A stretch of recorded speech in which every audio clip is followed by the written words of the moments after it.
Naimbag nga aldaw kada kayo aming kakabsat. Magandang araw po sa inyong lahat. And welcome back to my channel. Pero bago po tayo magpatuloy, isang malaking pasasalamat po muna kay Sally Garcia. Sally, maraming salamat uli sa iyo sa pagsuporta mo sa aking munting channel. At shoutout po tayo kay Julio Alan Kabutihan ng Lucban, Quezon, kay Kabayang Rolly from Abu Dhabi, Ricardo Del Rio ng Stuttgart, Germany, at kay Barnacea Lorena. Maraming salamat po sa inyong lahat. Sana wag po kayong magsasawang sumuporta sa aking channel. Okay, balita po ngayong araw na to. Galing ng Bombo Radio Philippines, panibagong warrant of arrest laban kay KOJC leader Apollo Quiboloy na may kinalaman sa kasong qualified human trafficking. Inilabas na ng Pasig City RTC ngayong araw.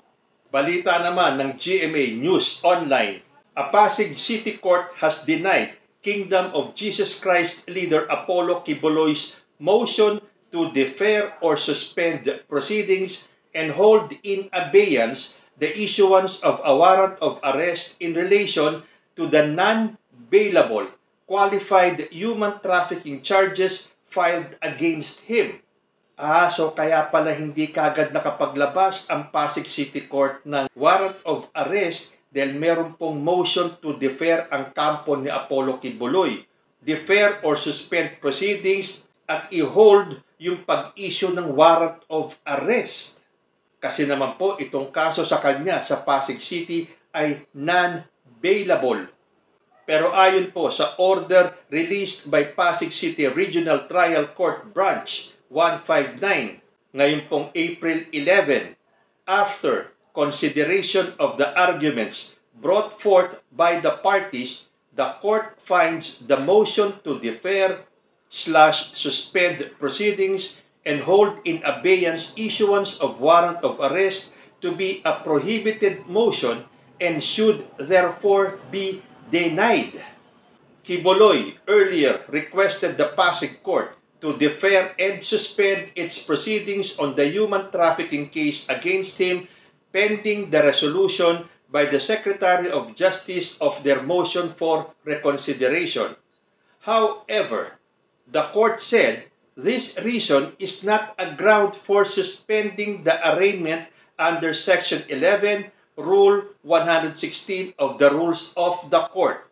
Clearly, from the foregoing, there is no basis for this court to suspend the proceedings by reason of the filing of a motion for reconsideration on the resolution of the petition for review before the Department of Justice, as this is not one of the grounds stated under Section 11, Rule 116 of the Rules on Criminal Procedure. This court, after personally examining the information and its supporting document, finds probable cause for the arrest of all the accused. Let warrants of arrest be issued against them. Sabi pa po yan ng korte. Ang mga kasama pong akusado ni Quiboloy ay sina Jacqueline Roy, Crescente Canada, Pauline Canada, Ingrid Canada, and Sylvia Semane, all of whom are also facing a separate case before a Davao tribunal. The Pasig City Court said that it cannot deviate from its mandated duty and desist from acting on the case in the absence of any restraining order or writ of preliminary injunction issued by the Court of Appeals or Supreme Court.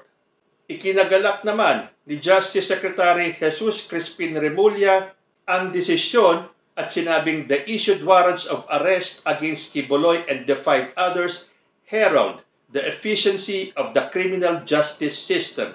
Sabi pa ni Remulla, these arrest warrants echo the strong resolve of the state and our society to hold accountable individuals who transgress the rule of law regardless of their social status or wealth.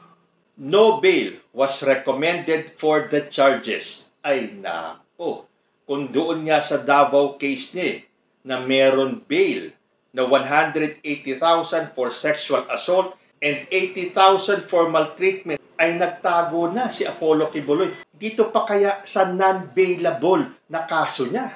Dahil sabi po sa naunang balita, binisita ng mga otoridad ang mga properties na pag-aari ni Quiboloy. Pagkakaalam po, 4 na malalawak daw at malalaking mga properties ni Apollo Quiboloy to serve the arrest order na nirelease ng Senado at ng Davao Court. Pero hindi po nila nakita si Quiboloy doon sa mga properties na yon. Kung nasan siya, sila lang po kasama ng mga tumutulong na itago siya ang nakakaalam. At wag po natin kakalimutan, in early March, a California court ordered the unsealing of the arrest warrants against Quiboloy and his co-accused in the KOJC leaders case, which involves charges of conspiracy to engage in sex trafficking by force, fraud, coercion, sex trafficking of children, conspiracy, and cash smuggling. Quiboloy remains wanted by the Federal Bureau of Investigation. Nako, paliit po ng paliit ang mundong ginagalawan ni Pastor Apollo Quiboloy. Wala na po siyang choice kundi harapin ito. Wala na tayong nakikitang dahilan para siya ay magtago pa. Dahil ito na nga ang ginusto niya. Ito ang hiling niya na siya ay kasuhan sa korte. At doon daw niya sasagutin lahat ng akusasyon sa kanya. Sinabi pa niya na simple lang naman daw ang mga kasong yan at kayang-kayang depensahan. O ano itong pinapakita mong kaduwagan na to? Bakit hindi ka lumabas? Ipakita mo sa iyong mga believers and followers na wala kang kinatatakutan dahil ikaw ay anak ng Diyos. Ikaw ang appointed Son of God. Ikaw ang may-ari ng mga kaluluwa namin. Ikaw rin ang may-ari ng mga kaluluwa ng mga aaresto sa iyo. O hindi kayang-kaya mo sila dahil ikaw ang huling pipirma para sila ay makapasok sa langit. E di sabihin mo sa kanila, kapag inaresto nyo ako, hindi ko pipirmahan ang inyong pases para kayo ay makarating sa langit. Hindi ba? Ano itong pinapakita mong example sa inyong mga miyembro na matapang ka lang sa salita, pero sa gawa, ikaw ay bahag buntot na.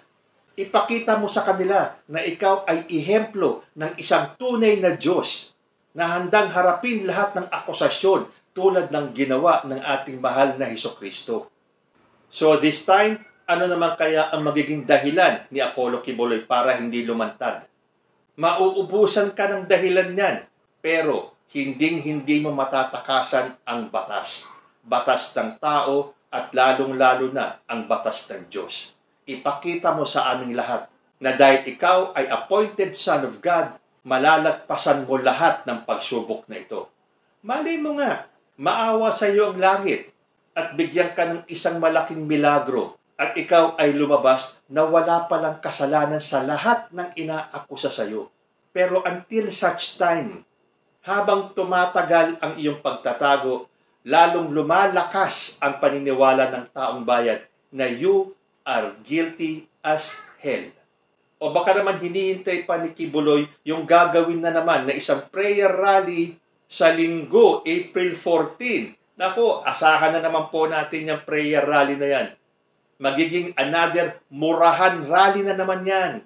Hindi na po tayo aasa na ito ay magiging prayer rally talaga. Dahil sa lahat na nagdaang prayer rally nila, hindi po nawala ang pagmumura, ang pag-alipusta, ang pang-insulto, ang paninira, at ang mga kasinungalingan.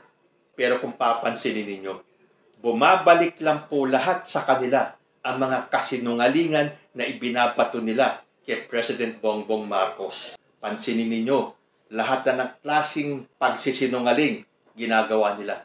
Kahit sa mga spliced video na sinasabi ng mga vloggers ng DDS na inisnab daw ni President Bongbong Marcos si Inday Sara. Yun pala, lalabas na yung video na yon ay ilang taon na ang nakakalipas. Alam nyo, nagtataka ko sa mga naninirang ito. Mula sa mga vloggers, sa mga influencers, sa mga akala natin ay matatalino mga attorney, mga lawyer, may mga matataas na pinag-aralan, mga eksperto daw sa ganito at ganyan. kung paano nila naaatim na magsinungaling at lokohin ang taong bayan. Lahat na lang ginagawan nila ng issue.